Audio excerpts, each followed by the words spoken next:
I think that the supply in the Sun Belt, while it was temporarily and is temporarily challenging for us operators, has shown that the way to bring down rents is to build more supply. Right. And that's a great lesson for our local and federal politicians.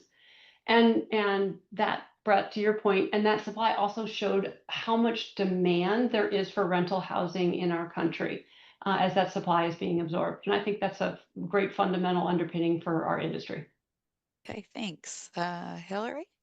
Um, I guess on the negative, what I'm most worried about is the macroeconomic risks, right? Like what ultimately will fiscal policy do relative to driving interest rates, relative to the risk of stagflation or, overall rates just going up, which will have a very negative impact potentially on our industry. That being said, all the underlying fundamentals of our industry are really positive. So maybe those offset each other. And I also think some of the regulatory policy that the administration is putting in place relative to housing and multifamily can be really positive too.